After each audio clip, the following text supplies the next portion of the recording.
Welcome সবাইকে। তো তোমরা দেখতেই পাচ্ছ সকালবেলা উঠে রান্না করে নিয়েছি। এই যে ডিম ভেজে নিচ্ছি, তোমরা দেখতেই পাচ্ছ, যেহেতু বরকে খাবার প্যাকিং করে দিতে হবে, কাজে নিয়ে যাবে, তো রান্না করে নিলাম। এই যে দেখতেই পাচ্ছ আমি এখানে প্যাক করছি, ডিমের ঝোল করে দিয়েছি ওকে।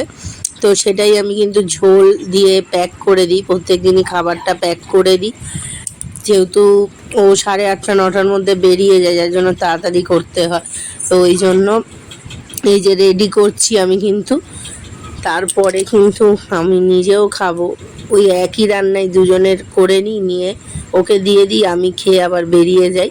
আর তারপর এখন নিজের জন্য চা করলাম, সবার মা বাবা প্রত্যেকের জন্য চা করলাম। এই যে চা ফুটছে। তারপরে এই যে ডিউটি থেকে ফেরার সময় এখানে কয়েকটা জিনিস কিনেছি, ছোট ছোট কানের কিনেছিলাম। আর হচ্ছে এই যে দেখতেই পাচ্ছ এখানে গার্ডার আছে, অনেক কিছু আছে। ওই দোকানটা থেকে কানের কিনেছিলাম আর ক্লিপ কিনেছিলাম। এই যে দেখতে পাচ্ছ হাতের মধ্যে রয়েছে ছোট ছোট, যে একদম সাদা কালোর মধ্যে দেখবে পুঁতি টাইপের টপ হয় সেগুলো। তারপর মেট্রোর মধ্যে এত ঘুম পেয়েছিল, তাই আমি ওটাও ভিডিও করছিলাম। তারপরে আমি এখানে পাকোড়া নিয়ে এলাম, র্যাম্বো আর আমি দুজনে মিলে খেয়ে নিলাম। 10 টাকা করে ছিল। এই যে আর আমি